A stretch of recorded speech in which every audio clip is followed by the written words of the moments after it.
نہیں گھسیٹوں گا، نہیں ایسا کچھ نہیں، دراصل میری کلاس فیلو کی امی ہیں، میں نے ان کے سامنے اسے لڑکا بنا دیا، یہی سوچ کر کہ کہیں آیت تک بات پہنچے تو وہ کچھ غلط نہ سمجھے۔ اوہ اچھا، میں بھی سوچ رہا تھا کہ کیوں اتنا پریشان ہے۔ ہاں بس اسی لیے پوچھا تھا، وہ یہاں اکیلی اپنی امی کے ساتھ رہتی ہے، اسی لیے پریشان ہوں کہ مجھے کال کی۔ ٹھیک ٹھیک ٹھیک، پھر تو ٹھیک ہے۔ میں سمجھا پتہ نہیں کیا ہوا۔ علی نے سر جھٹکا اور مسکرا دیا۔ میں نے بھی جبراً مسکرا کر اس کی مسکراہٹ کا جواب دیا۔ دونوں گاڑیاں آگے پیچھے ہمدانی ولاس میں داخل ہوئی۔ میں جیسے ہی کار سے نیچے اترا، شیر علی میرے قریب آ گیا۔ داماد جی، سیٹھ صاحب کے پاس جانا ہے پہلے، وہ روب سے کہہ رہا تھا۔ میں نے خود کو نارمل رکھتے ہوئے اس بات میں سر ہلایا اور ہم اس کے پیچھے ہمدانی کے آفس کی طرف چل دیے۔ رات کے 3 بج رہے تھے۔ چند منٹ کے بعد میں ہمدانی کے سامنے کھڑا تھا۔ تم کہاں چل دیے تھے میاں؟ ایسا بھی کون سا خاص دوست ہے جس کے لیے تم نے آیت کو اور ہمیں پریشان کیا؟ وہ گمبھیر لہجے میں تیوریاں چڑھائے پوچھ رہا تھا۔ میں خود پر ضبط پانے کے چکر میں زبان کو منہ میں گول گول گھما رہا تھا۔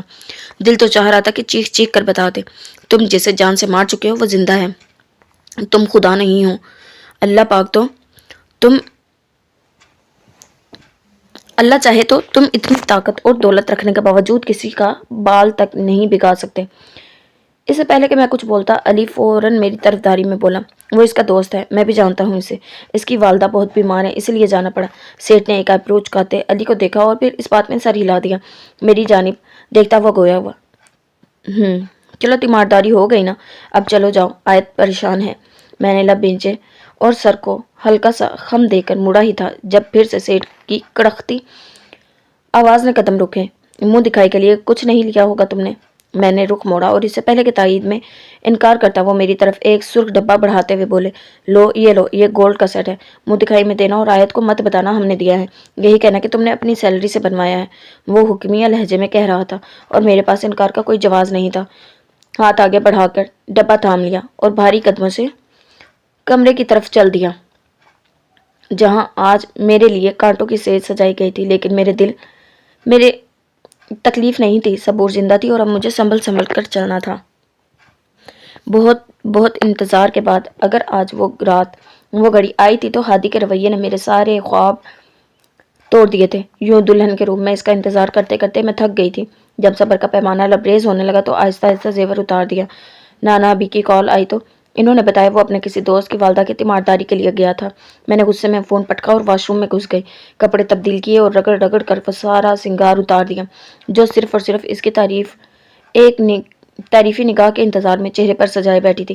میں منہ ہاتھ دھو کر باہر نکلی ہی تھی جب دروازے پر دستک کے بعد وہ تھکا تھکا سا کندھے گرائے کمرے میں داخل ہوا اور مجھے سامنے ایسے دیکھ کر ایک لمحے کے لیے ٹھٹکا، لیکن پھر نگاہیں پھیر کر آہستہ آہستہ چلتا ہوا مجھ تک آیا۔ میں نے چہرے پر خفگی سجا لی، دل واقعی اس کی طرف سے خفا تھا۔ وہ سپاٹ چہرے کے ساتھ ہاتھ میں تھاما ڈبہ میری طرف بڑھاتے ہوئے بولا، یہ تمہارے لیے، اس نے گھٹے سے لہجے میں کہا اور جو اس سے خفا کھڑی تھی حیرت اور خوشی کے ملے جلے اثرات لیے اس کی طرف دیکھنے لگی۔ میں جانتی تھی کہ شادی کی پہلی رات بیوی کو شوہر کی طرف سے ایک تحفہ ملتا ہے، لیکن میں نے پھر بھی انجان بنتے ہوئے پوچھا، یہ کیا ہے؟ اس نے جیسے ذہن پر زور ڈالا اور پھر پیشانی مسلتے ہوئے اسے سنجیدگی سے جواب دیا، یہ منہ دکھائیے، میں نے اپنی سیلری سے تمہارے لیے لیا۔ مجھے اپنی صفات پر یقین نہیں ہو رہا تھا۔ میں نے حیرت اور خوشی سے آنکھیں پھیلائے ڈبہ اس کے ہاتھ سے تھام لیا۔ وہ تو تحفہ دینے کے بعد یوں پلٹا جیسے سر سے بوجھ اتار دیا ہو۔